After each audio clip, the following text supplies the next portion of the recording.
In the early 18th century, as the Ottoman Empire grappled with military pressure and shifting global power, a quiet but transformative development began to reshape its intellectual landscape. This change did not arrive on the battlefield or through territorial conquest. Instead, it emerged through ink, paper, and the circulation of knowledge. The introduction of the first official Ottoman printing press marked a cautious but significant step toward intellectual adaptation, expanding access to science, geography, and history while revealing deep tensions between innovation and tradition. For centuries, knowledge in the Ottoman world had been preserved and transmitted through handwritten manuscripts. Skilled scribes copied religious, legal, and scholarly texts, forming the backbone of education and administration. This system was respected, deeply rooted, and closely tied to religious institutions. While effective in preserving tradition, it limited the speed and scale at which information could spread. As Europe embraced print technology and mass literacy expanded, the Ottomans faced growing pressure to modernize their methods of knowledge production. The turning point came during the early 18th century, a period marked by cautious reform and cultural openness.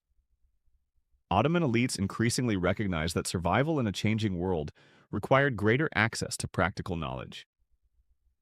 Advances in European science, cartography, and military engineering posed both a challenge and an opportunity.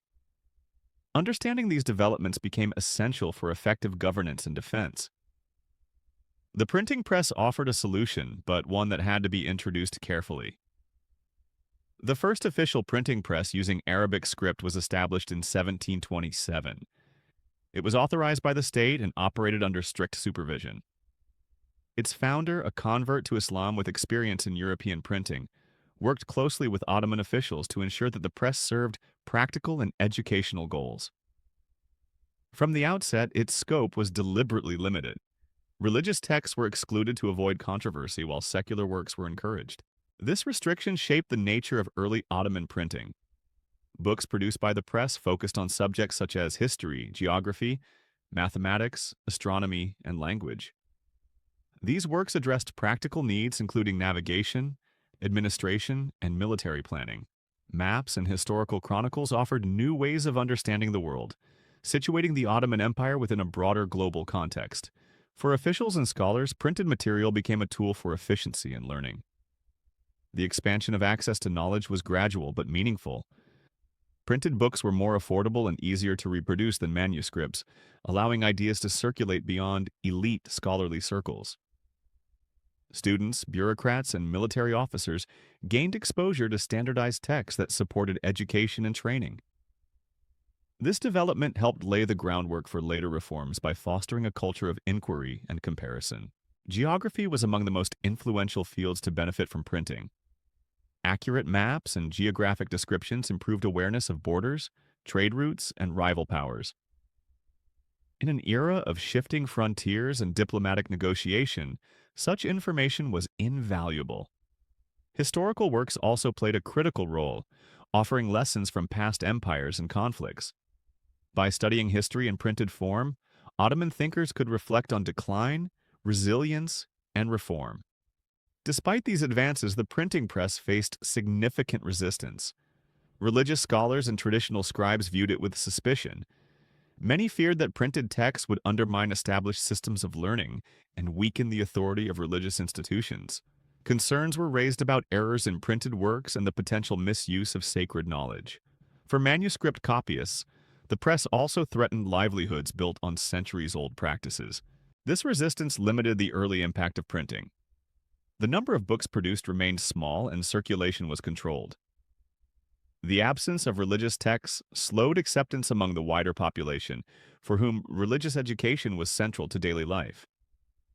As a result, printing did not immediately revolutionize Ottoman society in the way it did in Europe. Its influence was concentrated within administrative and intellectual elites. Nevertheless, the symbolic importance of the printing press was profound. It signaled official recognition that knowledge production needed to evolve. The state's endorsement demonstrated a willingness to engage with new technologies while maintaining social stability.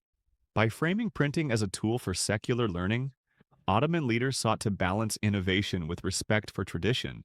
The press also facilitated knowledge transfer from Europe without direct imitation. Translations of foreign works introduced new concepts while adapting them to Ottoman contexts. This selective borrowing reflected a broader pattern of reform, learning from Europe without surrendering cultural identity. Printing became part of a larger strategy of adaptation rather than wholesale transformation.